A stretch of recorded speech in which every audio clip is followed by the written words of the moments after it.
So we wanted to kick off with you, Emelia. Emelia Holdaway, here from the Institutional Investors Group on Climate Change, where she is head of policy. And I'd like to invite you to take the floor first.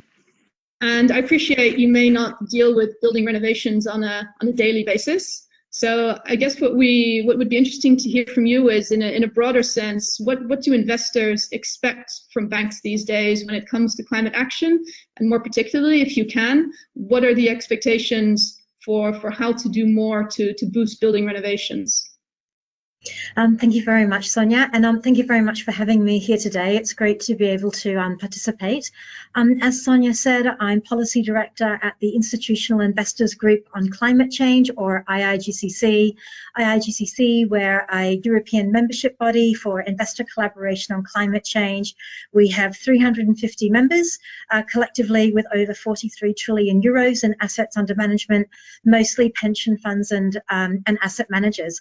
I will absolutely tackle your question in relation to banks, but I might talk more broadly about the different pieces of the picture that the sort of work we're doing in the investment community touches on the mortgage portfolio standard.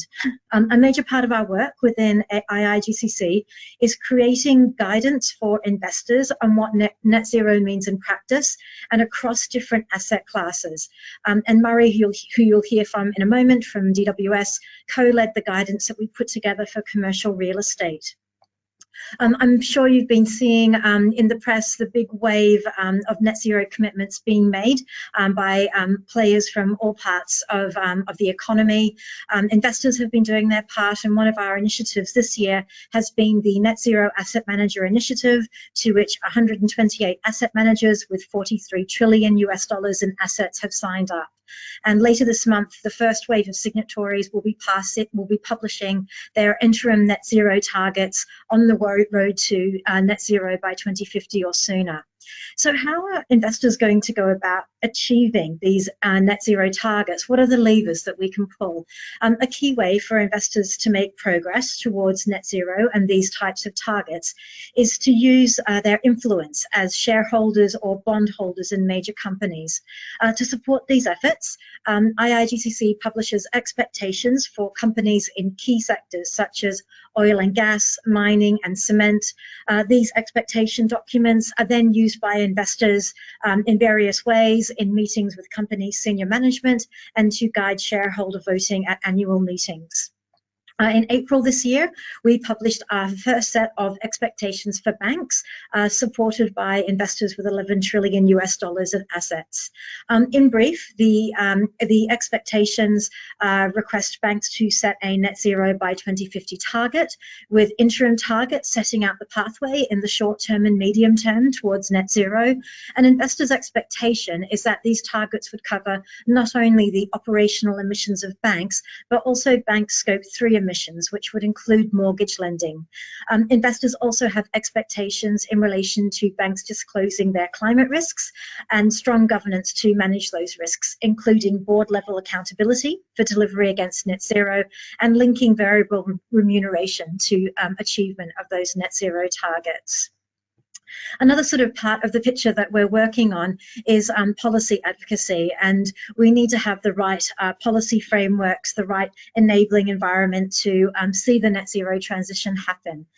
Towards that objective, we're leading on the 2021 Global Investor Statement to governments on the climate crisis. It sets out investors' global asks of all policymakers. It's currently been signed by over 600 investors and counting, which collectively represent half of all global assets under management.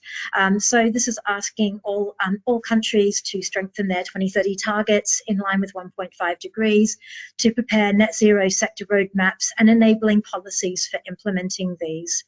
So specifically, so I just want to sort of set that out in terms of there is a huge movement in terms of the investor community wanting policymakers to help them and strengthen their hand when we're trying to influence change within different sectors of the economy. Just coming back to policy, a little bit more detail, specifically on buildings policy, we've been advocating for a step change in EU policy and especially scaled up efforts on renovating buildings. So things like mandatory science-based minimum energy and carbon performance standards for buildings, strengthening the comparability, accuracy and science basis for energy performance certificates, and especially relevant to today's discussion, we support the call to develop green mortgage portfolio requirements for mortgage lenders. One of the challenges for investors seeking to align real estate holdings with net zero is very much the availability and variability of the methodologies used by member states for energy performance certificates. So it becomes really hard to compare energy performance for buildings across member states if different member states are using different methodologies and different criteria for Class A EPCs. How can you be sure if your real estate holdings are consistently aligned with a net zero trajectory? So EPCs, science-based aligned and harmonised methodologies across member states, as well as full disclosure of EPCs, is something we're advocating for in a central database that would be accessible to building owners, to the renovation industry and to banks. So, you know, wrapping that all together and mortgage portfolio standards, we very much see these types of standards being part of an overall package of policy reforms that can better link mortgage lending with the EU's net zero goals and would also align with the leadership of many major banks' own net zero commitments. I'll leave it there for now.